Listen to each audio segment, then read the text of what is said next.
Hermanos, quiero invitarlos en esta mañana que vaya conmigo, por favor, al Evangelio según Mateo, capítulo 16. Hoy vamos a compartir un tema que considero que es muy apremiante en los tiempos en que vivimos. Cuando comenzamos a estudiar o analizar la conducta de la iglesia de los últimos tiempos, surge, hermanos, una gran inquietud y surge una gran necesidad. Y esta necesidad es precisamente, hermanos, por la forma en cómo la iglesia de nuestros tiempos está viviendo. ¿Cuáles son sus énfasis como creyentes, sus énfasis como iglesia? Entonces vamos, hermanos, a compartir este mensaje. Voy a hablar de lo que la Escritura dice. Voy a hablar un poquito rápidamente, una reseña rápida de una historia que usted necesita conocer para que usted esté despierto en estos tiempos y no sea envuelto por todas las cosas que ya pues hace algunas décadas atrás ha venido, hermanos, sobre la iglesia del Señor, la iglesia que ha sido lavada con la sangre de Cristo. Bien, leo para ustedes Mateo, capítulo 16. ¿Lo tienen? Verso 26 dice: porque ¿qué aprovechará al hombre si ganare todo el mundo y perdiere su alma? ¿O qué recompensa dará el hombre por su alma? Debemos comprender en esta mañana que Jesús, hermanos, después de anunciar su tiempo para morir y de hablarle a los discípulos acerca del desenlace que está próximo para su vida, los discípulos en otra ocasión pues comienzan ahí a reconvenirle al Señor que no lo hagas, que etcétera, etcétera. Entonces el Señor comienza a decirles a ellos que todas aquellas personas que quieran salvar su vida la perderán, pero el que la pierda por causa de Él la hallará. En contexto a esto, el Señor entonces va a plantear esta pregunta y le dice a todos los que están ahí, tanto discípulos como gente que le está escuchando, hace esta pregunta: ¿qué aprovechará al hombre si ganare todo el mundo, pero al final perdiere su alma? ¿Qué le aprovechará? ¿Qué hay de provecho en eso? Está diciendo Jesús. Le está preguntando a sus discípulos, le está preguntando a la gente, le está insinuando de alguna forma qué inteligencia hay en eso, qué sabiduría hay en eso. Si de repente hubiese alguien que a través de su capacidad pudiese ganar todo el mundo, y entiéndase ese ganar como el hecho de haber adquirido todos los bienes de este mundo, dice, ¿qué le aprovechará a un hombre si llega al momento en su vida donde puede decir gané todo el mundo, pero al final de su vida, el desenlace, en el momento de su muerte, si este mismo hombre que ganó todas las cosas perdiere su alma? Jesús dice, ¿qué le aprovechará? O sea, ¿cuánto provecho has tenido con respecto a eso? ¿O qué dará el hombre en recompensa por su alma? Dándonos a entender que no hay absolutamente ningún tipo de riqueza, ningún tipo de posesión, ningún bien material, ningún dólar, ningún euro, ningún colón, ningún peso que alguien pueda dar para salvación de su alma. O sea, que tu alma no puede ser pagada con eso, solamente pudo ser pagada con la sangre y la vida de Cristo, pero ningún dinero paga el precio de tu alma. ¿Qué recompensa hay en esto? ¿Qué puede hacer el hombre para salvar su alma, hablando de poder pagar para eso? Déjeme decirle que cuando Jesús plantea toda esta posición, debemos nosotros, hermanos, de entender varias cosas antes de continuar adelante. El número uno, que todas las enseñanzas de Jesús están dirigidas a usted y a mí como discípulos, como iglesia de Él. Están dirigidas todas sus enseñanzas con el firme propósito de revelar a la iglesia la perfecta voluntad de Dios. Todas las enseñanzas que usted encuentra en el Nuevo Testamento no es más que la revelación de Dios, dando Dios al hombre a conocer cuál es su voluntad, para que el hombre, una vez conociendo la verdad y la voluntad de Dios, tenga la obligación santa de tomar la decisión de seguir en esa enseñanza o hacer de su vida como bien le parezca. Entonces, en otras palabras, el mensaje del Señor está dirigido en esta mañana a que usted pueda comprender cuál es el propósito de Dios para usted, qué es lo que Dios piensa para usted, pero que una vez que usted obtenga este conocimiento, usted va a tener que tomar una decisión de cómo va a caminar y cómo vas a hacer en tu vida diaria, teniendo presente que cualquier decisión que usted tome en base a la verdad que Dios le enseña, en base a la voluntad que Él nos muestra, cualquier decisión que usted tome, usted deberá de cargar con sus consecuencias. Diga, hay una consecuencia. En serio, dígale a la persona que está a tu lado, no te hagas, hay una consecuencia. Bien. El tema de hoy le he titulado ¿éxito o fracaso? La semana anterior nada más di una pincelada así rápidamente acerca del éxito, y seguramente cuando mencioné ese, por ver el rostro que algunos de ustedes pusieron y el cómo es esto, que usted hace gestos a veces que no se da cuenta, pero que estás preguntando ¿qué fue lo que dijo? Entonces hoy yo voy a tomarme el tiempo para responder a esas preguntas, a esas inquietudes. ¿Nos llamó Dios a tener éxito? ¿Llamó Dios a la iglesia a tener éxito? ¿Enseñó Jesús y enseñaron los apóstoles a cómo tener éxito en la vida? ¿Es el éxito una enseñanza bíblica?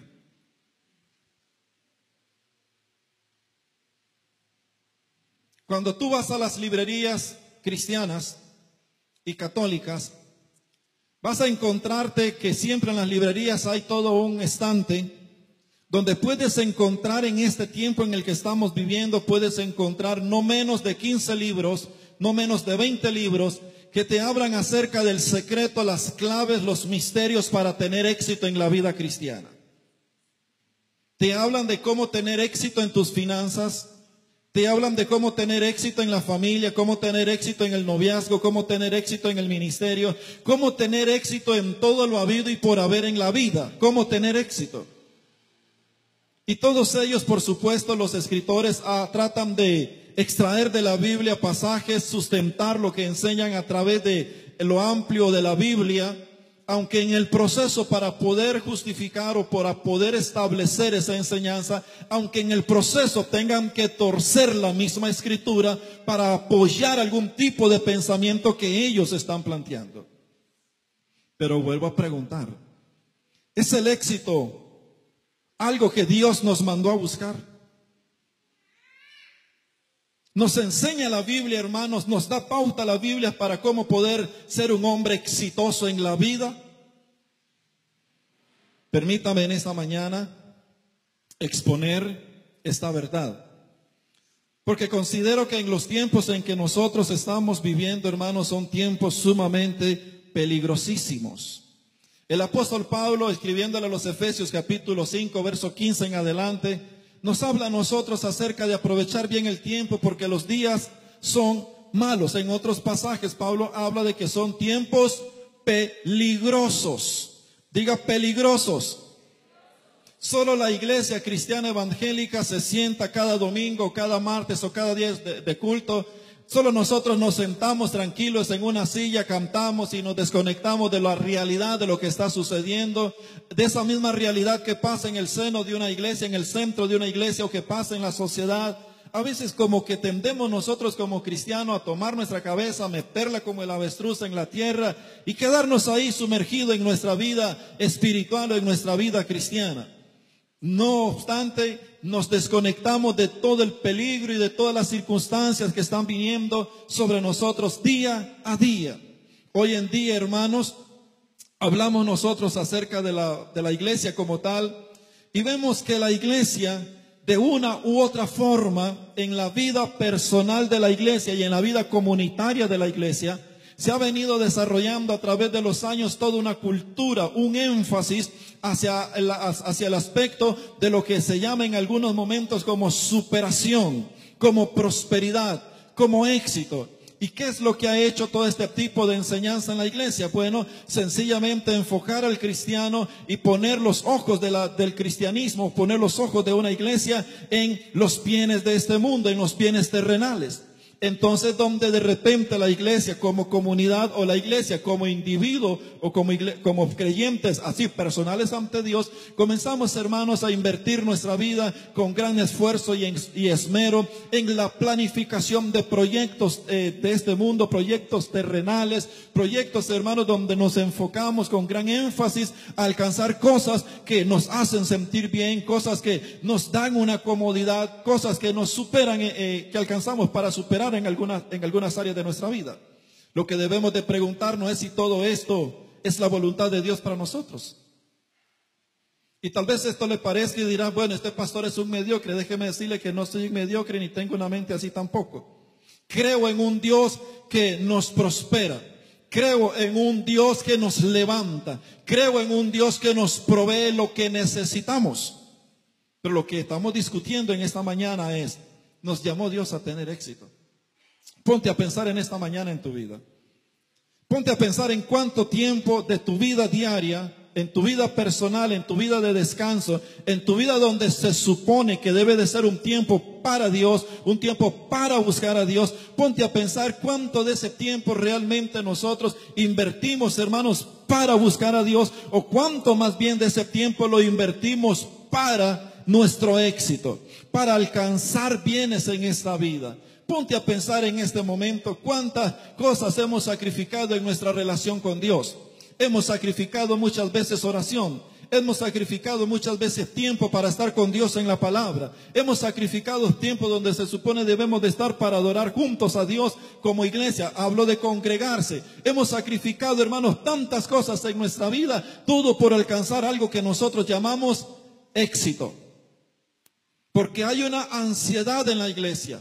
Hay una ansiedad en el corazón del creyente en los últimos tiempos, y esa ansiedad lo que nos está disparando hacia adelante es buscar cuántas cosas nosotros podemos lograr y alcanzar en la vida.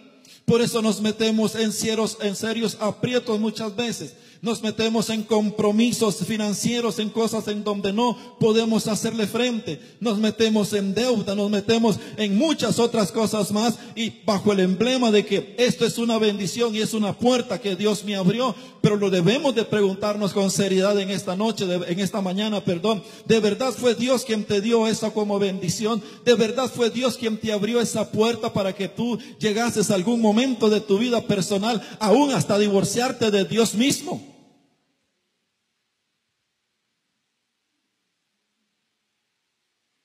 Nos enseña la Biblia a tener éxito. Nos llamó Dios a tener éxito. Cuando analizamos la vida de la iglesia, miramos tanta gente que aún está en el servicio a Dios y renuncia al servicio a Dios porque ahora adquiere un compromiso que no le es necesario adquirirlo, pero lo adquiere. Y explico esto: de repente tú no tienes la necesidad de adquirir un compromiso para poder alcanzar más cosas, porque todo resulta ser que Dios te lo da, Dios te lo provee, Dios te lo pone en tu casa, no tenés necesidad de nada. Pero hay una ansiedad en el corazón de querer poseer cada día más y mayores cosas. Hay una ansiedad, y a esto le llamamos espiritualmente dentro de la iglesia superación, le llamamos tener visión en la vida, le llamamos tener proyecto en la vida. La pregunta que nos debemos de hacer es: ¿aquello que nos aparta y nos separa de Dios provendrá realmente de Dios? ¿Será la voluntad de Dios para nosotros? ¿O será, hermano, simple y sencillamente un engaño del diablo cochino?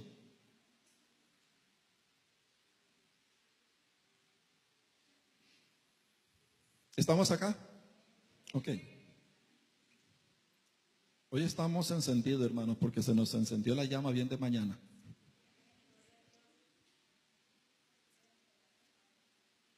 ¿Será esto la voluntad de Dios?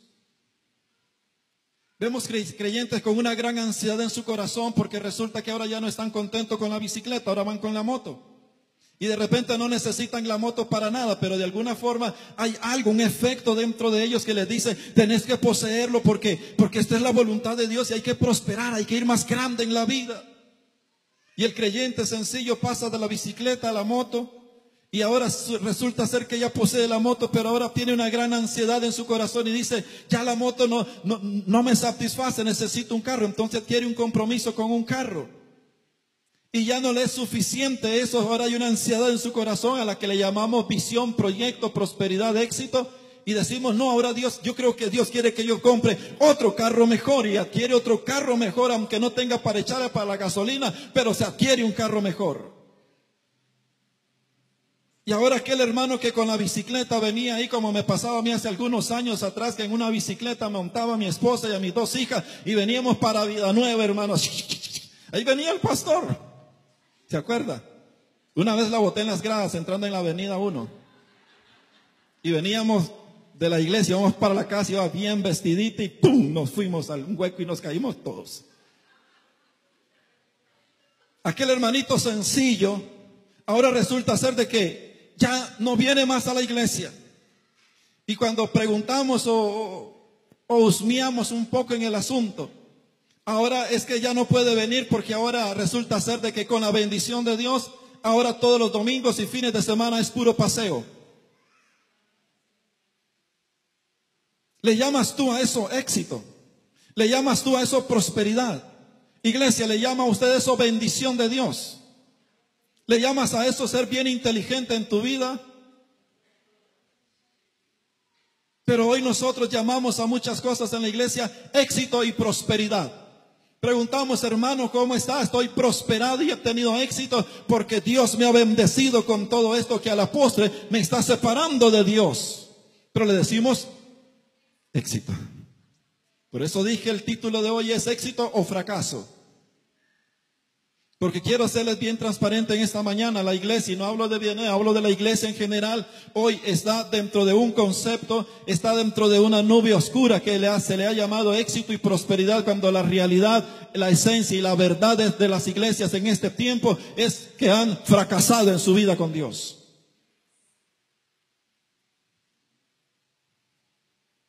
Vemos otro sector de la población de las iglesias, y siempre vamos a tener en la iglesia, y digo siempre porque Jesús mismo lo pudo reconocer cuando dijo: oren al Señor de la viña para que envíe más obreros a la mies, porque la mies es mucha, pero los obreros pocos. Y desde ese tiempo la iglesia siempre ha tenido un déficit, porque son más los que no hacen nada que los que sirven.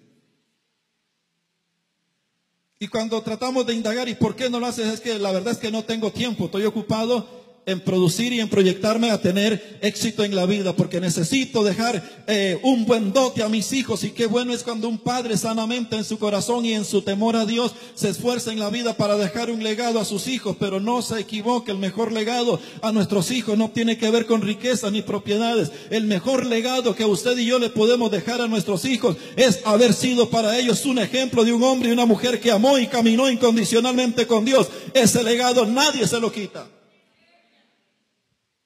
Pero déjeme decirle, para tan solamente desanimar a algunos que están empeñados en hacer cosas para dejar a sus hijos, déjeme decirle que tú no sabes la vuelta de la vida. Y lo que tú has amontonado por años en tu vida, tu hijo lo puede tirar a la calle en una semana, o en un día lo puede mandar todo a botar. Y entonces tendrás que preguntarte dónde quedó todo tu esfuerzo para ellos. Eso ha pasado en la iglesia, ha pasado en el ámbito cristiano, pasa en la sociedad. Como padres, toda una vida se sacrificaron para dejar herencia, y cuando los hijos la adquieren, se hacen de una mujer, se hacen de un hombre, y comienzan a hacer lo que hizo el hijo pródigo: botó todo. Por eso te digo que la mejor herencia que un padre y una madre pueden dejar a sus hijos, la mejor dote que pueden dejarle, es esforzarnos hoy en la vida para que ellos miren cómo es que se camina, cómo es que se sirve, cómo es que se ama y cómo es que se busca a Dios. Porque tarde o temprano ese legado calará tan profundamente en el corazón de tus hijos, que tus hijos no se perderán, sino que serán hombres y mujeres para la gloria y la honra de Dios. Pero sin embargo, nosotros no demostramos a nuestros hijos una vida de verdad en el fuego de Dios.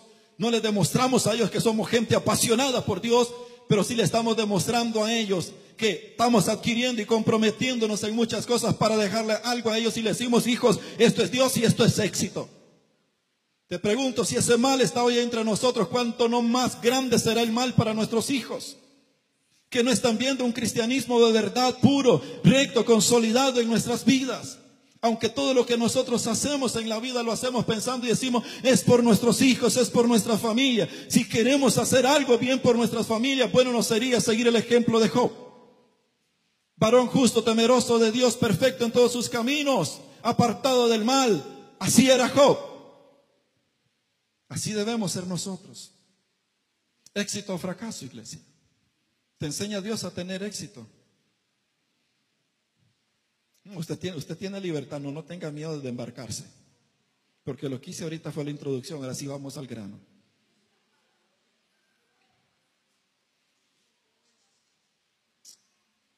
Éxito.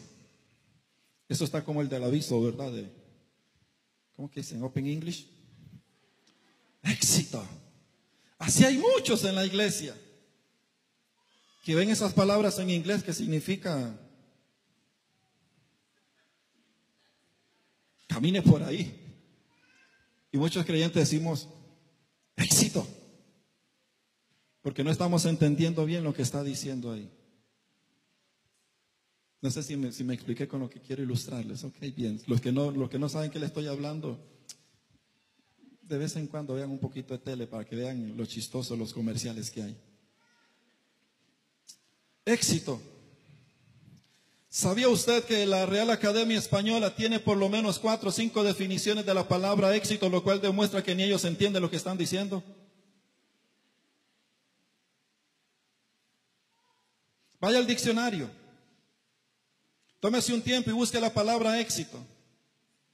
Y te van a hablar de que éxito proviene del latín exitus, que significa salida, o estar por encima de otros, o superar a otros en competencia.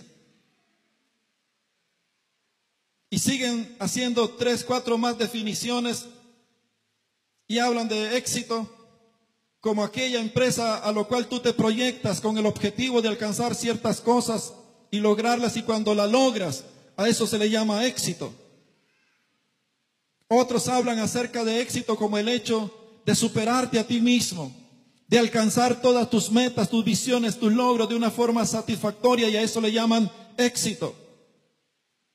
Pero me encontré una definición que me hizo pensar y reflexionar un poquito y dije, carambas, aquí hay algo.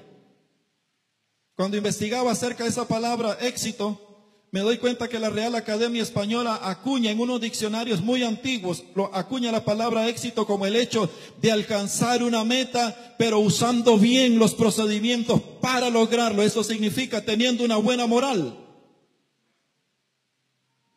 Pero curiosamente esa palabra éxito, acuñada hace muchos años por la Real Academia Española, la cambiaron.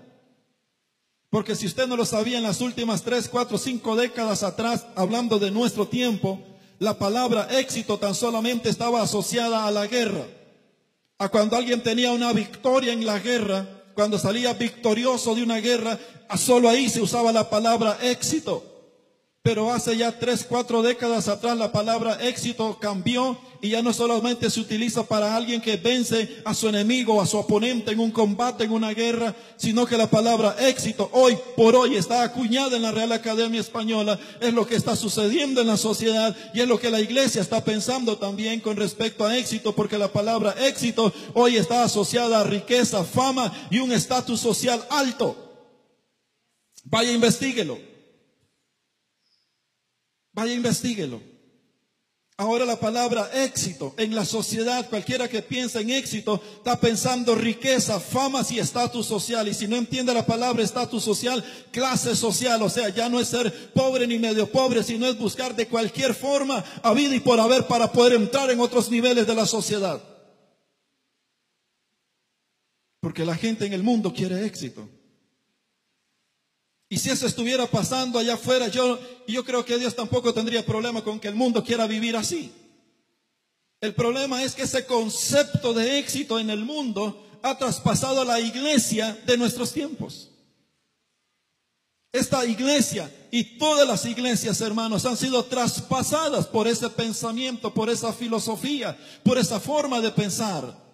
Porque ahora el creyente, hermanos, para sentirse que está bien sostenido por Dios, necesita tener éxito. Y éxito en la mente y en el corazón de muchos creyentes está asociado con el hecho de dinero, riqueza, posesión, fama y una categoría más alta. Por eso usted ve que el que ha estado siempre con patines en los pies y tiene una bicicleta, ahora ya entra diferente a la iglesia, porque ahora ya tiene un mejor estatus social. Ya no uso patines, ahora uso bicicleta. Cuando deja la bicicleta y pasa la moto, pasa el carro, pasa un carro del año, ahora ya no cabe en la iglesia porque ahora es una persona de una clase social tan alta que ahora ya es más exitoso que algunos hermanos. Y no se acuerda que sigue siendo el mismo piso de tierra.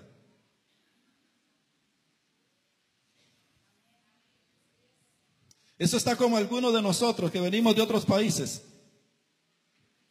Nos naturalizamos ticos y ahora ya no soy nica, aunque siga hablando de guineyo y después, pero tengo la cédula tica y no nos acordamos de dónde venimos. Eso les pasa a muchos de nosotros, hermanos, que venimos ahora a la iglesia usando ciertos perfumes, ciertos trajes, ciertos modismos, porque hasta eso cambia y nosotros ya no hablamos tan sencillamente como antes, porque ahora ya Dios nos trajo al éxito y nos prosperó y ahora ya tenemos cierta fama, cierta alcurnia en la iglesia y en la sociedad. Por eso ya no hablo igual, aunque sigas oliendo a sudor igual que todos. Le llamamos éxito. Por eso pregunto en esta mañana, ¿éxito o fracaso? Digo, si esto estuviera sucediendo en el mundo, está bien. El problema es que está pasando en la iglesia. El problema es que está arrastrando a la iglesia hacia eso. Para que vayamos entendiendo si es Dios o no es Dios quien enseña esto, déjeme decirle lo siguiente. Cuando tú te metes a la Biblia y comienzas a leer Biblia de arriba abajo, te vas a encontrar que en toda la Biblia solo hay 4 lugares donde aparece la palabra éxito. Solo 4 veces en la Biblia es mencionada la palabra éxito. Número 1, cuando David sale a la campaña militar en los tiempos de Saúl. Dice de que David y los siervos de Saúl que iban con David a la campaña contra los filisteos hablando de guerra, venía y dice la Biblia tajantemente, y David tenía más éxito que los siervos de Saúl. Pero nótese que aquí encontramos, hermanos, un pequeño error. Porque los traductores de la Biblia, por alguna razón que yo todavía no entiendo, tomaron, hermanos, la misma palabra hebrea de la cual se traduce prosperidad, bienestar, inteligencia, sabiduría, entendimiento y entendido. Tomaron la palabra y la pusieron éxito. Pero déjeme decirle una verdad sobre este pasaje. Que David en ningún momento oró por éxito. David en ningún momento se empeñó por el éxito. El éxito o la prosperidad que él recibió fue por causa de Dios en la vida de él, no porque él lo buscara. Diferente a nuestros tiempos. Porque la gente hoy en día está buscando cómo de alguna forma tener éxito. Y si vas a una librería cristiana te vas a encontrar con una sarta de métodos, de metodologías que hablan acerca de cómo tener éxito, hermano. Me refiero al pasaje de Primera de Reyes, capítulo 22, verso 13, para que usted vaya y lo corrobore. La segunda parte donde encontramos la palabra éxito, la encontramos con Nehemías y en su oración. Cuando en el capítulo 1 y verso 11, después de recibir el informe de lo que estaba pasando en Jerusalén, dice la Biblia que Nehemías se sienta y comienza a llorar delante de Dios y comienza a rogar a Dios para que Dios le concediera buen éxito delante del rey. Te explico algo, que Nehemías no está pidiendo un éxito para él. No está pidiendo algo para su gusto, su antojo, su satisfacción. Él está empeñado orando que Dios lo apruebe, que Dios lo prospere, que Dios le conceda gracia. No para su propio beneficio, sino para beneficiar a todos los que estaban allá en Jerusalén en ruinas. ¿Qué te quiero decir? Diferente al tiempo de hoy. Porque hoy el éxito es un asunto de egoísmo en nuestra vida, donde lo que queremos es superarnos para ser mejores, para obtener mejores cosas, etcétera, etcétera. Pero no pensamos en el bienestar de los necesitados, aun cuando estos estén en la pura oreja de nuestra vida. Nehemías no estaba pidiendo éxito para él, estaba orando por éxito para que Dios le diera para dar. No sé si me entendió esto. ¿Sí? Entonces no se quede así como que no te entiendo, hermano. No se haga. Lo otro lo encontramos en el libro de Daniel, capítulo 11, verso 17, que habla también de éxito. Pero déjeme decirle que en este caso, lo que Daniel describe no es acerca del éxito que todos nosotros en algún momento podemos desear o pensar. Está hablando de lo que Dios haría a los enemigos, a sus enemigos. 4 veces, y menciona el otro pasaje, en los tiempos de Josafat. ¿Han escuchado ustedes hablar de Josafat? ¿Han escuchado hablar del rey Josafat? ¿Han escuchado hablar del rey Acab? Bien, resulta ser que en uno de los tiempos históricos del pueblo de Israel se une Josafat y se une Acab. Uno del rey de Israel y el otro el rey de Judá, porque para ese tiempo estaban separados. El reino de Israel se había dividido en dos pueblos, siendo uno mismo. Y llegan a unirse los dos y dicen: mira, yo creo que tú y yo deberíamos de subir para tomar aquella ciudad donde están los sirios. Así que hagamos una cosa, busquemos, dice Josafat, trae acá a tus profetas para que ellos nos hablen si hemos de subir a tomar Ramaot de Galaad o nos debemos de quedar aquí. Consúltales a ellos. Entonces Acab llama a los 400 profetas de él y le dicen: muchachos, vamos a subir a Ramot de Galaad, así que díganos si Dios está con nosotros o no está con nosotros. Y todos los 400 profetas comenzaron a hablar de parte de Dios, entre comillas, diciéndole: sube, oh rey, acá, porque Jehová hoy te dará tremenda victoria. Hoy estarás por encima de tus enemigos, hoy tomarás la ciudad, Dios te prosperará, Dios te llevará la fama, la grandeza. Pero Josafat, teniendo un corazón distinto para Dios, le dice: Josafat no se tragó ese cuento y le dice a Acab: mira, todos ellos profetizaron, pero ¿habrá alguno aquí, habrá alguno en tu reino que de verdad sea un profeta de Dios? Porque hay que consultarle al verdadero profeta. Entonces Acab dice: sí, yo tengo a un tipo ahí que se llama Micaías, pero te digo algo sinceramente, yo lo aborrezco con todo el alma. Porque este profeta, cada vez que viene y yo le consulto, solo cosas malas me dice. Me dice que me va a ir mal. Me dice que si subo voy a fracasar. Me dice que si hago esto me va a quebrar hasta los dientes. Así que yo lo aborrezco, le dice a Josafat. Y Josafat le fue flojo el asunto y le dice: no importa, mándalo a llamar, es el que necesitamos. Entonces Acab manda un siervo y va, y cuando el siervo se encuentra con Micaías, le dice: Micaías, mira, Acab te manda a llamar porque hay un asunto en el cual hay que consultar a Dios. Pero te digo una cosa, todos los profetas que están allá en el lugar alto ya profetizaron de bienestar y de que todo va a ser bonito, de que usted va para adelante, de que Acab va a ser prosperado, rico, famoso, etcétera. Ya todos ellos hablaron bien de Acab y de la guerra que van a tener. Así de que cuida de que tu boca también hable lo mismo. Y Micaías, como un hombre verdadero de Dios, le dice: mira, si yo subo allá, la palabra que Jehová ponga en mi boca, esa es la que le suelto. Entonces vamos, le dice. Pero ya Micaías iba amenazado. Cuando llegan allá, Acab, dice la escritura, que lo vuelve a ver, lo ve despreciadamente y le dice a Josafat: este es el tipo al que yo aborrezco, este es el desgraciado que siempre me está arruinando la vida. Entonces Josafat le dice: ok, mira, así está el asunto, así que profetiza. Y le dice Acab, le dice Micaías a Acab: así dice Jehová el Señor al rey Acab: sube, porque tendrás gran éxito. Y Acab lo vuelve a ver y le dice: Josafat, te lo dije, que siempre trata de engañarme, porque eso no es lo que verdaderamente tiene que decirme. Por lo tanto le dice: ahora te mando y te exijo que me digas la verdad en el nombre de Jehová, al Dios al cual usted sirve. Entonces aquel hombre de Dios, Micaías, le dice: así dice entonces Jehová, dice el Señor, que no subas, porque si subes te vas a morir en la batalla. Le dice: te lo dije, ¿verdad? Que este siempre me dice cosas malas. Entonces le dice, manda a llamar al siervo y dice: métanlo allá, apaléenlo, masacrenlo, encarcélenlo allá a este tipo. Y dice a la gente: subamos.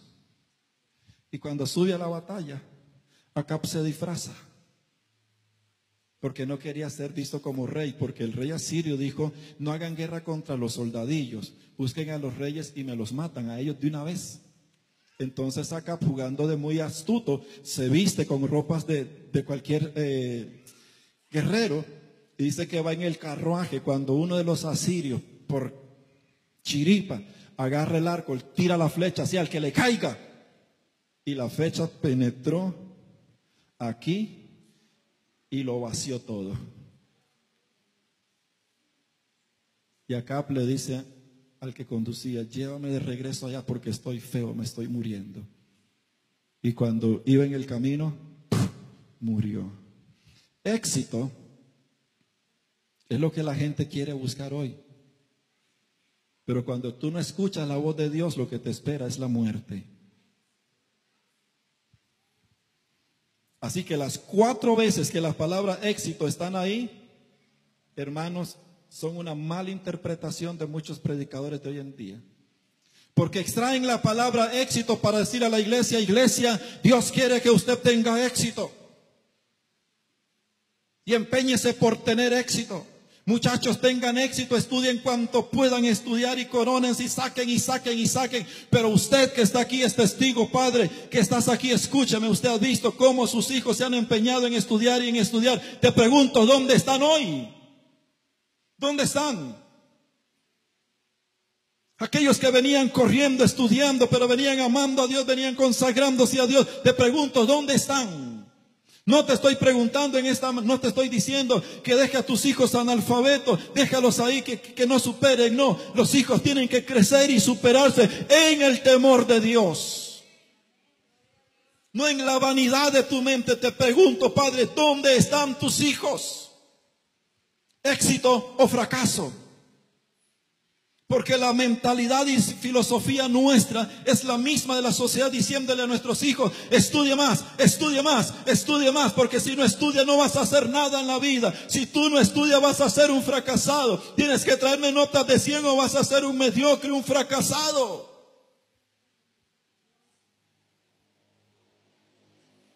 Y empujamos a nuestros hijos: métase, métase, métase más allá. Y lo que no te das cuenta es que los estás separando de Dios.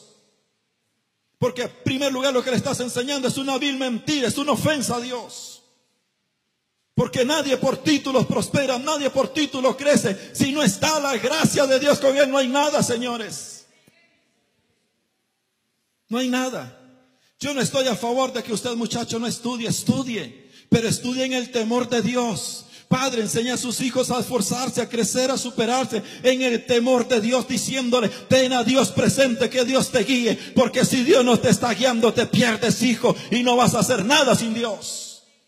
Pero enseñamos a nuestros hijos que no son nada sin una carrera. Si eso fuera así, cerremos la Biblia, porque la Biblia está lleno de hombres y de mujeres que no tuvieron un libro en sus manos y fueron hombres que cambiaron naciones, cambiaron ciudades, cambiaron generaciones, marcaron un precedente en la sociedad donde vivían, porque es Dios haciéndolo. Pero hoy en día llamamos éxito a nuestros hijos cuando se coronan de tantos títulos, pero se apartaron de Dios. Eso no es éxito, eso es fracaso.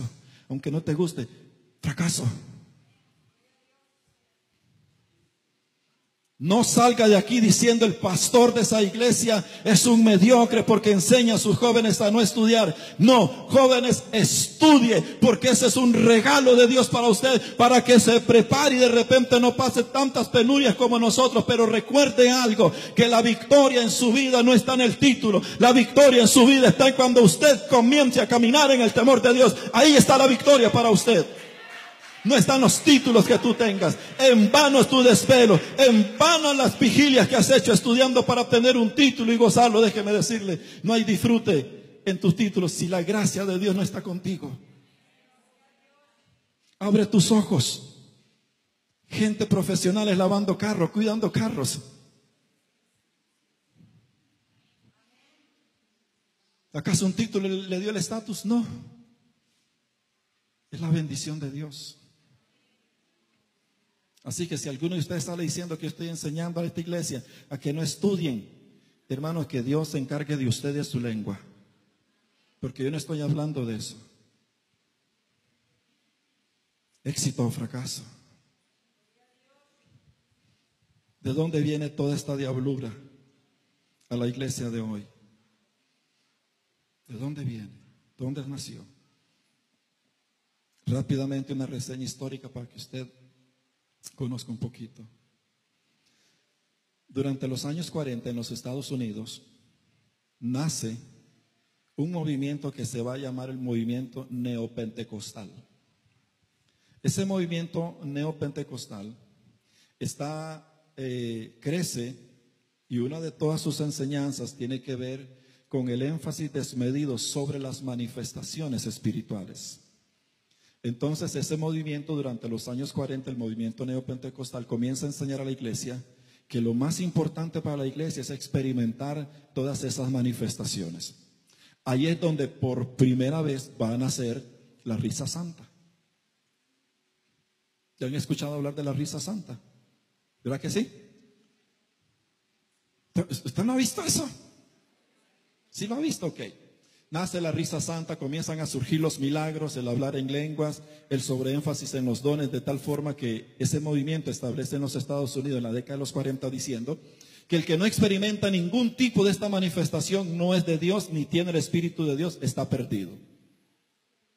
Sencillo. Esa doctrina, pues por los años, hermanos, todavía existen algunas iglesias pentecostales donde si tú no hablas en lengua no tenés el Espíritu Santo y lo peor, estás perdido. Aunque tengo por cierto que muchos pentecostales que hablan en lengua y profetizan están más perdidos que el diablo. Porque su testimonio lo dice. Y si usted es así, no te ofendas. Solo escuche. Durante ese tiempo, pasan 2 décadas, y en el año 60 se va a iniciar, hermanos, por muchos ministerios televisivos, ministerios poderosos de evangelistas que trabajaban en la televisión, y omito los nombres porque no viene el caso. Comienza, hermanos, a darse un movimiento el cual se va a conocer como el movimiento de la prosperidad en los años 60. Ya 20 años atrás había arrancado el movimiento neopentecostal, ahora en los años 60 surge este movimiento llamado el movimiento o la doctrina de la prosperidad, o sea, éxito y riqueza, así era denominado en los años 60. Comienza, hermanos, a ir fluyendo. Y cuando llegamos a la década de los 70, es donde en los Estados Unidos, por primera vez, hermanos, en los Estados Unidos, en la década de los 70, esa doctrina de la prosperidad va a estremecer a las iglesias cristianas de ese tiempo.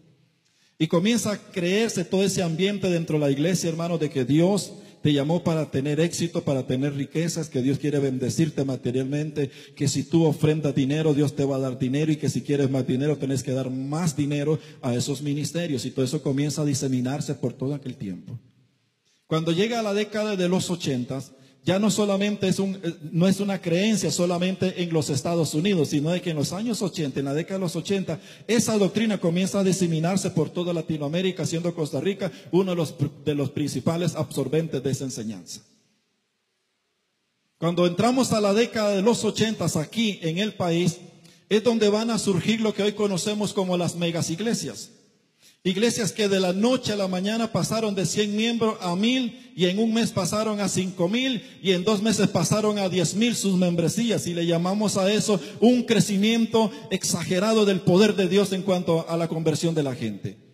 Pero cuando se hace una investigación seria y formal acerca del crecimiento de muchas de esas iglesias, y no digo todas, sino que digo la mayoría de esas iglesias, cuando se hace una investigación seria se va descubriendo que el auge y el crecimiento que ellos tuvieron y la razón por la que ellos ganaron tanta gente en tan poco tiempo, no fue por una predicación verdadera y sana del santo evangelio de Cristo, sino fue porque sencillamente ofertaron el evangelio y presentaron a la gente, hermanos, en base a la necesidad de la gente. Le dijeron: si tú vienes a Cristo, Dios te saca de la pobreza, te saca de la miseria. Y eso es cuando comenzó en la década de los 80 en este país, señores, a hablarse sobre la prosperidad. Entonces las iglesias comenzaron a llenarse, porque obviamente si tú le dices a un pobre: si tú vienes a la iglesia, si tú vienes a Cristo, Cristo te va a dar el pan, ¿qué cree que va a hacer el que está con hambre?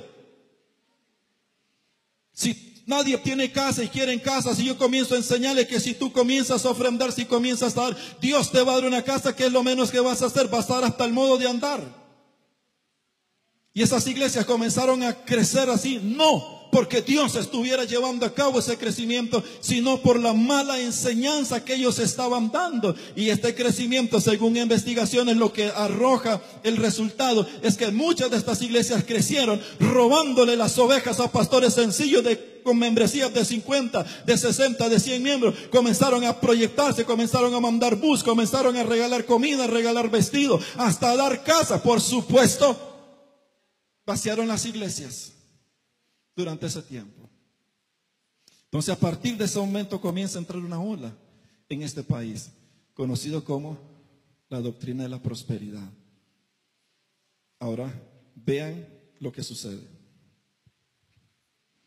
Con el movimiento neopentecostal de señales, milagros y sobreénfasis en manifestaciones espirituales, va a suceder que durante esa transición de la década de los 70 al 80, ese movimiento y esa doctrina de señales y maravillas, etcétera, va a unirse, se va a unificar con el movimiento de la prosperidad. Entonces, ¿cuál es el efecto poderoso que causó en las iglesias? Por supuesto que cuando se comienza a enseñar una mala enseñanza, una mala doctrina con respecto a la prosperidad y éxito, y esta es respaldada por señales y milagros, ¿le quedará a usted alguna duda de que esa mala enseñanza, aunque es mala, no la tomará usted por buena porque estás viendo señales y milagros?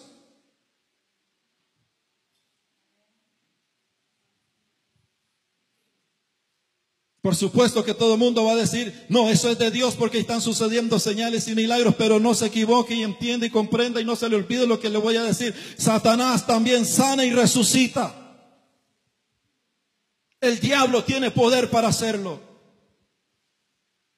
¿O acaso no ha leído la escritura que dice el apóstol Pablo escribiendo a los tesalonicenses que en aquel tiempo muchos de los escogidos serán engañados por las señales que hará el falso? Porque habrá señales cual nunca las ha visto el hombre. Señales poderosas van a ser hechas. Y cuando esas señales se unen con esta falsa doctrina, entonces se crea una desgracia en la iglesia.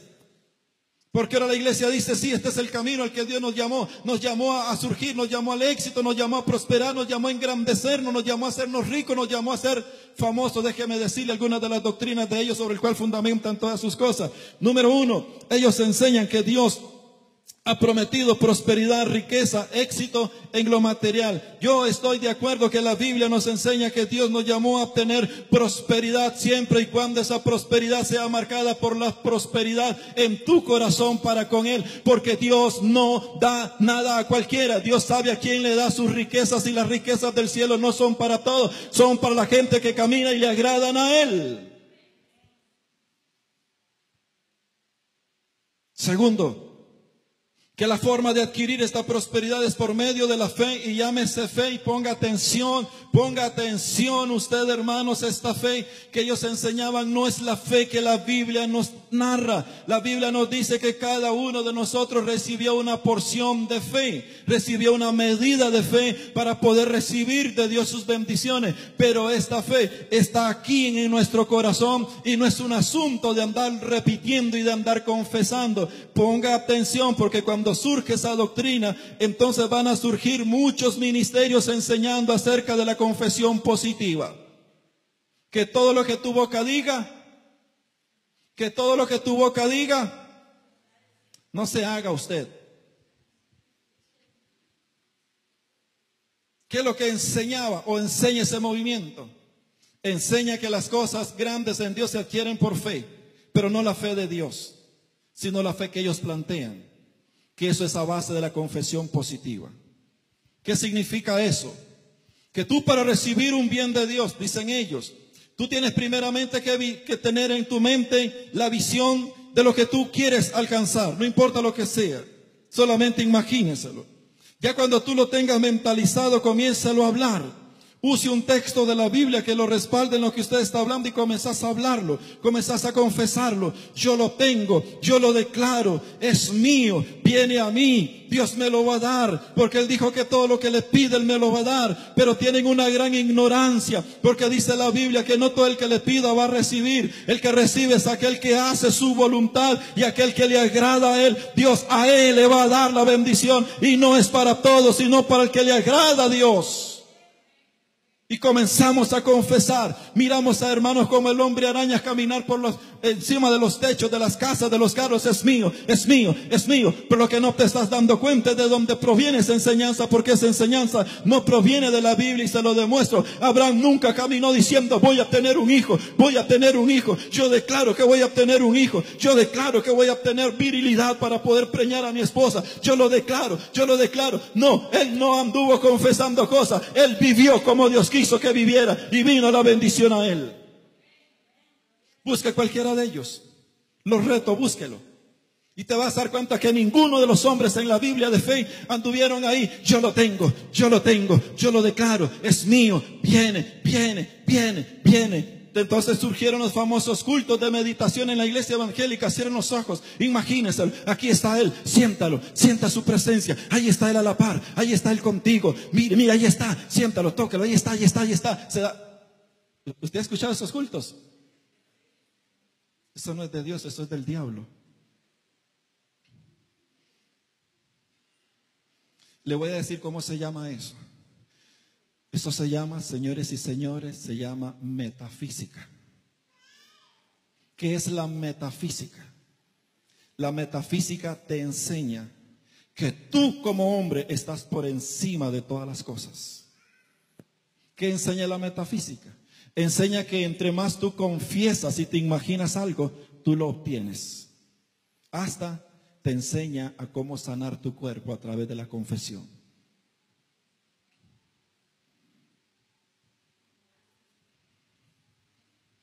La estoy encharralando, ¿verdad que sí? Cuando tú estudias y averiguas esas cosas, te das cuenta. La metafísica enseña que hay algo más allá de lo físico. Acepta la espiritualidad. Pero para que algo exista en el mundo espiritual, debe ser primeramente imaginado. Yo te pregunto,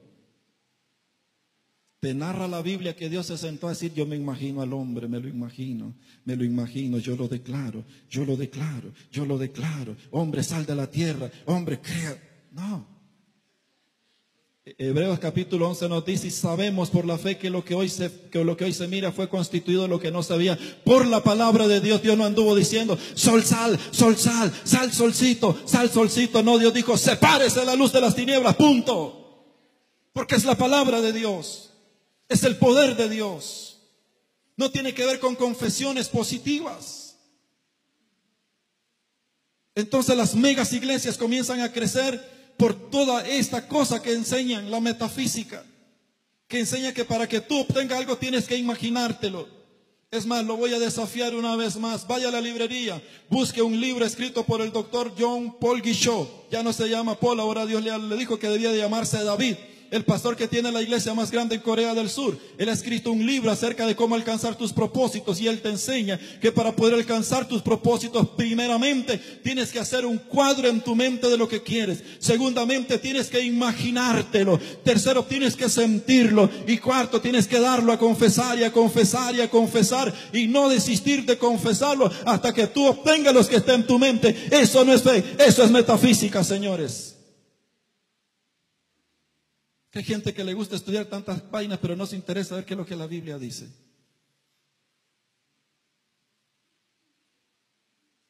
¿Ha sido usted de los que anda confesando? Yo lo tengo. Ese muchacho es mío, yo lo ato para mí, es mío, yo lo declaro. Quiero decirte algo, que Dios tiene algo mejor que andar confesando. Dios te ha dado un cerebro para que tengas sabiduría, pero esa sabiduría tenés que adquirirla en el temor de Dios, en su palabra. Cuando alguien tiene la palabra de Dios en su mente y en su corazón, no tiene que andar atando ni desatando. Él sabe lo que es de él y él sabe lo que Dios le va a traer a él, porque él tiene entendimiento de Dios. No tiene que andar pegando gritos por todos lados como un loquito: yo lo tengo. Esto no es así, eso no es de Dios. Pero la doctrina de la prosperidad enseña eso. Lo cuarto que enseña es que la forma de medir tu bienestar espiritual son por los bienes que usted obtenga. Entre más bienes, más espiritual eres, porque Dios está más contigo. Entonces sacan la historia de que Abraham era un hombre riquísimo. Entonces, como Abraham era un hombre riquísimo, el padre de la fe, nosotros que venimos a través de Abraham también como hijos de la fe en Cristo, debemos de ser hombres y mujeres riquísimos. Porque los hijos del rey están llamados para obtener todo lo mejor, ¿sí o no? Los hijos del rey están llamados para tomar posesión de las riquezas porque les pertenecen, porque son hijos del rey. Porque hemos sido mal enseñados, se nos ha educado de que Dios es el dueño del oro y de la plata, entonces todo es mío. Pero no van a la enseñanza bíblica cuando dice el profeta que de Jehová es el oro y la plata. No está diciendo que es para que tú lo tengas, para decirte yo soy el dueño de lo que tú tienes y lo que tú tienes me lo entregas.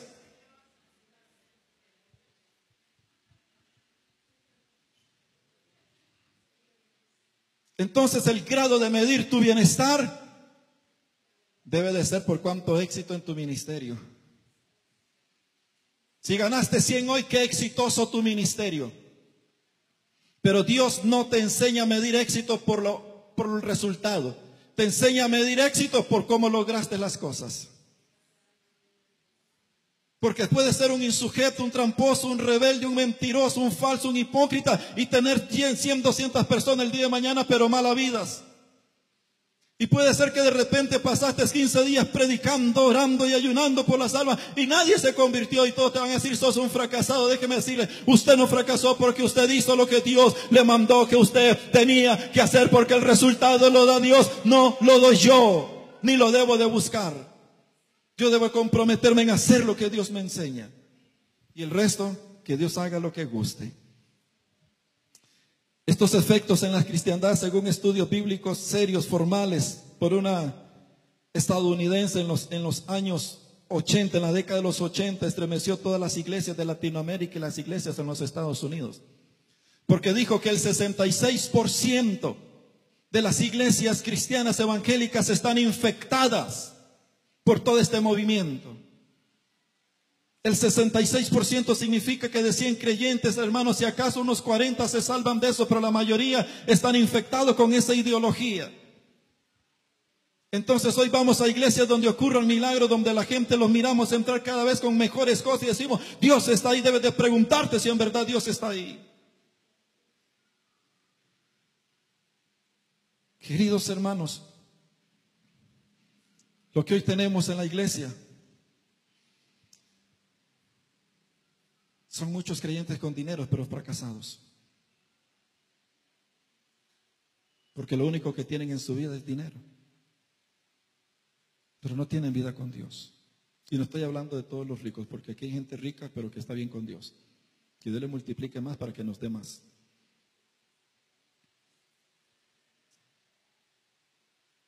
Hoy en día hay un sobreénfasis. Pero para ir terminando. Número 1, Jesús nunca enseñó sobre éxito. Número 1, Jesús nunca enseñó sobre éxito. Número 2, los apóstoles nunca tuvieron tiempo para enseñar sobre éxito. Te voy a decir por qué. Porque en Jesús y en los apóstoles, principalmente en el apóstol Pablo, tenían una conciencia tan profunda de la eternidad que no tuvieron tiempo para abordar un tema sobre eso para su iglesia y sus discípulos. No había conciencia de eternidad en la iglesia de hoy. Cuando hay conciencia de eternidad, tus ojos no estarán pegados en este mundo, te lo aseguro. Tu corazón no querrá jamás pegarse, ni atarse, ni comprometerse con este mundo debido a la conciencia de eternidad que hay. Y Jesús, siendo el principal expositor de esa conciencia, nunca se tomó el tiempo para dar principios y pautas de cómo usted puede obtener éxito, cómo puedes tener riqueza, fama, un mejor estatus en tu vida. No, todas las enseñanzas de Jesús están diseñadas a prepararte y entrenarte a cómo vivir en esta vida, porque hay una eternidad que te espera.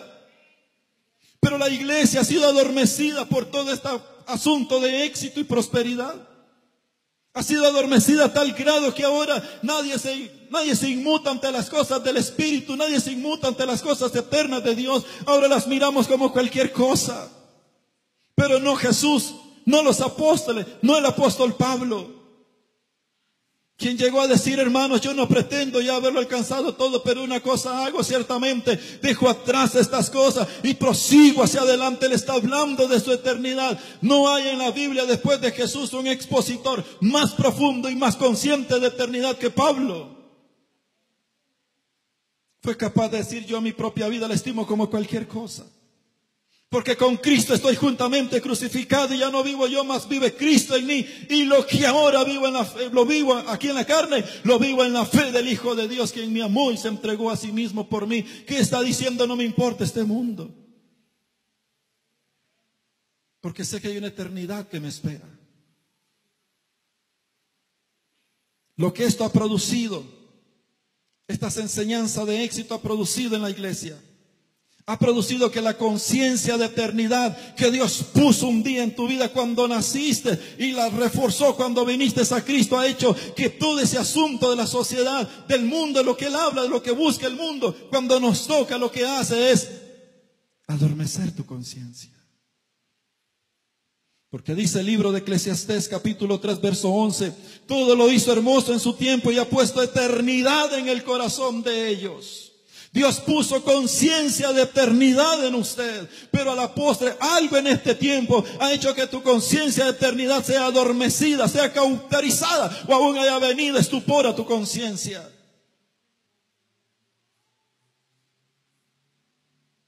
Donde me da lo mismo vivir la vida cristiana como quiera vivirla, como yo desee vivirla. Al fin y al cabo hay que disfrutar la vida, como dijo aquel amigo que se salió del closet. Hay que vivir la vida loca.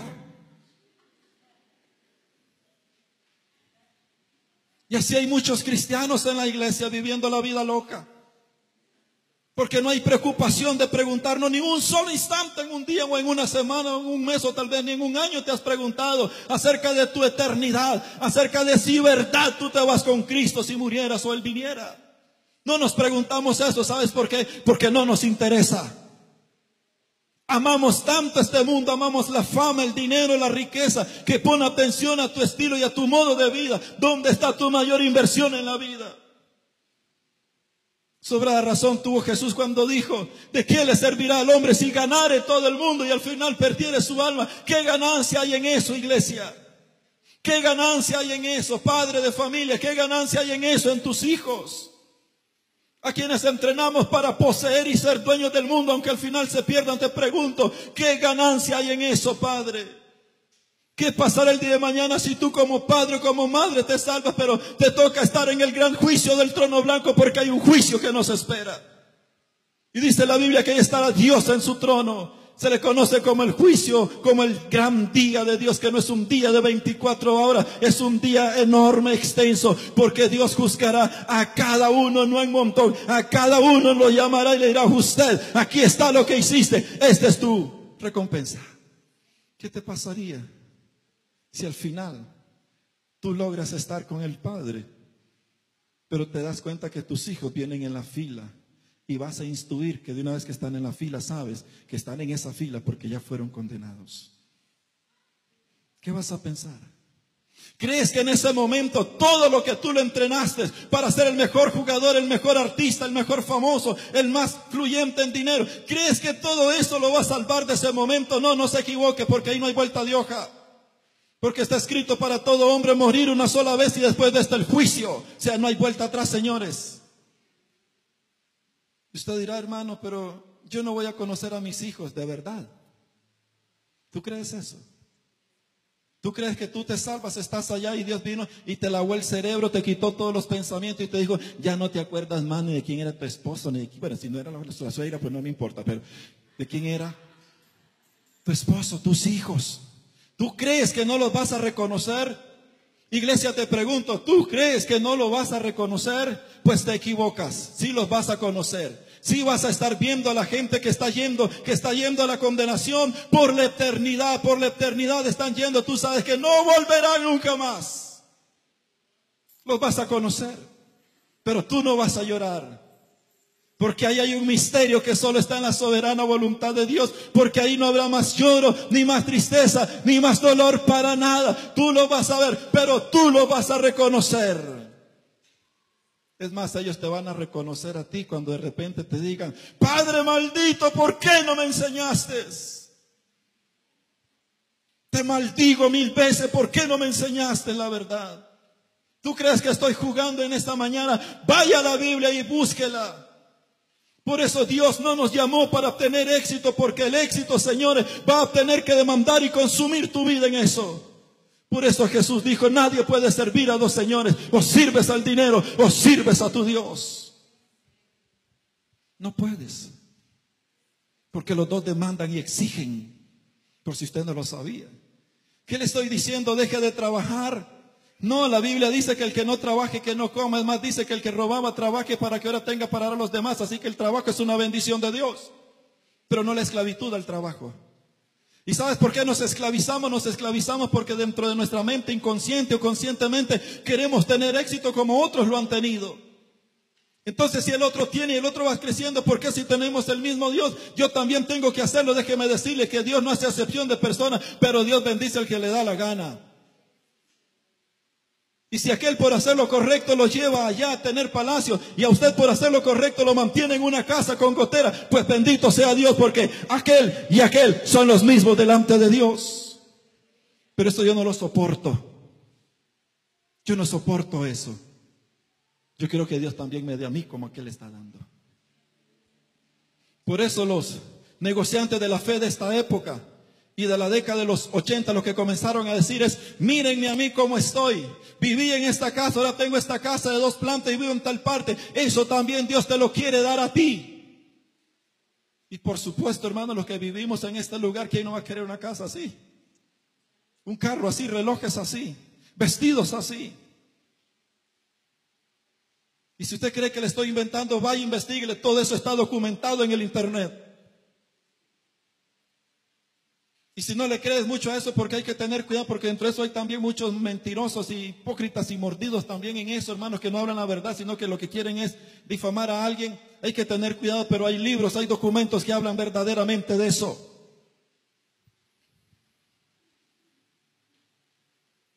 Pero les tengo buena noticia. Porque la bendición de Jehová es la que enriquece y no añade con esa tristeza. Y si Dios te quiere dar más, amén. Y si no te quiere dar, tampoco me interesa. Porque yo tomé mi decisión por Cristo. Éxito o fracaso. Esto nos ha separado, y termino ya con esto. Esto nos ha separado cada vez más y más de Dios. Nos ha separado de la vida de comunión con Dios.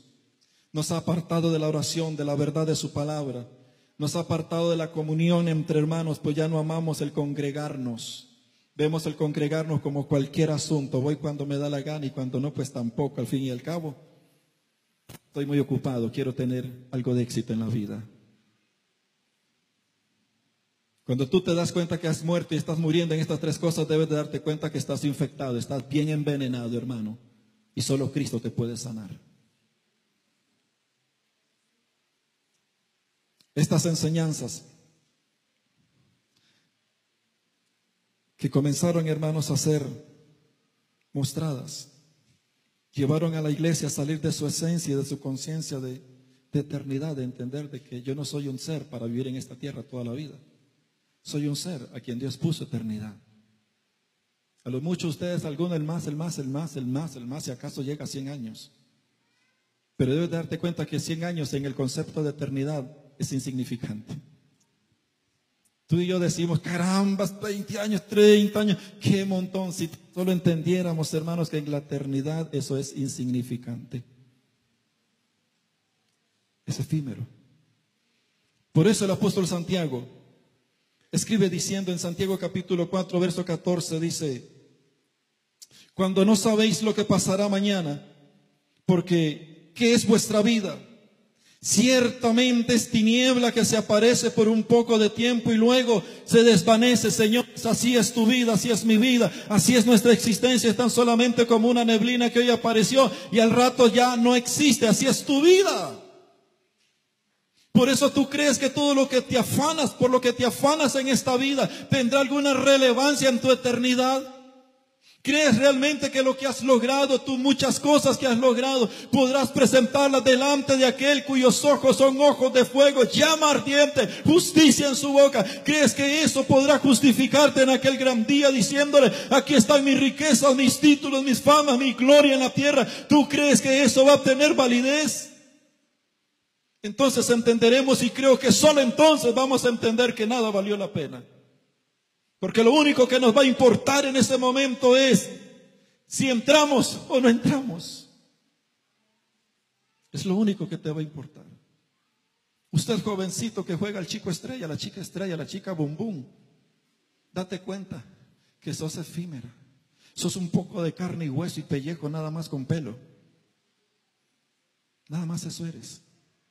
Pero hay una eternidad que te aguarda, a la cual ninguno va a escaparse. Porque somos seres eternos. Pero esta enseñanza ha influenciado a la iglesia diciéndole, ustedes vivirán para siempre. Hebreos capítulo 11, verso 36 al 39. En esos textos especialmente nos da toda una información pequeña pero concisa de hombres exitosos, pero cuyo éxito no fue medido por lo que obtuvieron, sino por lo que vivieron. Dice, porque muchos de ellos pelearon grandes batallas, fueron fortalecidos en las guerras, sufrieron oprobio, fueron maltratados, fueron pisoteados, fueron escupidos, fueron aserrados. Y ellos se mantuvieron creyendo, dice, aunque no alcanzaron la promesa, pero se mantuvieron. Entonces Dios los tomó y los puso en el salón de la fama de los hombres de Dios. No te equivoques. No te midas por lo que alcanzas, mídete por lo que vives. Esta enseñanza maligna no es más que un plan del diablo para distraer a la iglesia de su inminente momento con el Cordero de Dios. El Señor dijo en Mateo capítulo 24, porque la venida del Hijo del Hombre será como en los días de Noé, que todos estaban comiendo, bebiendo y dándose casamiento hasta aquel día que vino, porque no entendieron lo que venía. La iglesia de hoy vive dentro de ese tiempo en los días de Noé. Comemos, bebemos, y no es que esté mal comer, beber y darse en casamiento, no es que está mal. Lo que está acentuando el Señor es que la esencia del ser humano estaba tan concentrada en sí mismos que no fueron capaces de entender lo que venía. La iglesia de hoy en día también no está entendiendo lo que viene. Crees que estamos aquí para vivir para siempre y pensamos que los planes de Dios es para que tú tengas todo lo que quieras tener. No, Señor. Hay una prioridad para el Hijo de Dios. Como dije al principio, las enseñanzas de Jesús están diseñadas para que usted y yo entendamos cuál es la voluntad de Dios. Y tú tendrás que escoger qué vas a vivir, asumiendo la responsabilidad de tus consecuencias. Jesús dijo estas palabras. Bueno, no fue Jesús, en el Antiguo Testamento. Dios habló a través de Salomón. Proverbios capítulo 4, verso 23. Sobre toda cosa guardada, guarda tu corazón, porque de él mana la vida. La tarea más importante de la iglesia no es ni siquiera ver cuántos va a ganar para Cristo. La tarea más importante de la iglesia no es ni ver cuántas cosas vas a crecer en tu ministerio. La tarea más importante de la iglesia, y mucho más en este tiempo para cada uno de nosotros, es cuidar de nuestro corazón, porque hermanos, de él va a depender todo en la vida. Es de nuestro corazón. El texto que leyó nuestra hermana Sandra en San Juan, cuando nos habla, ustedes me siguen no porque vieron las señales, sino porque ustedes comieron del pan. Hermanos, y este es un tiempo en donde la iglesia, parte de la iglesia, de repente está buscando de Dios, porque alguien te ha ofrecido que Dios te va a sacar de la pobreza, que que Dios te va a dar una casa, que Dios te va a hacer volver el marido que te fuiste tan solamente de una ofrenda. Tal vez alguien te engañó, pero nosotros no podemos engañarte en esta mañana. Jesús fue muy bien claro, le está diciendo a una multitud: no me sigan porque les di de comer, más bien trabajen por la palabra, trabajen por aquella palabra que viene de Dios. Eso es, invierta su vida, invirtamos nuestra vida en conocer a Cristo. Por eso Jesús dijo: yo soy el pan de vida. El resto, con el perdón que usted se merece, es basura. Pablo lo dijo: ciertamente tengo todo por basura con tal de alcanzar la excelencia del conocimiento de aquel que me llamó. Es tiempo para reflexionar, iglesia. Mateo capítulo 6, verso 33, finalizo acá. Mas buscad primeramente el reino de Dios y su justicia, y todas las demás cosas os serán añadidas. ¿Dijo todas las demás cosas? No. Jesús dijo: y todas estas cosas serán añadidas. Pan, abrigo, techo, nada más. Si tú quieres seguir a Cristo bajo esa condición, eres bienvenido. Si no, tranquilo, no hay problema. Mas buscad primeramente el reino de Dios y su justicia. Hay una justicia que está esperando que alguien la busque. No está en ti, hay que buscarla.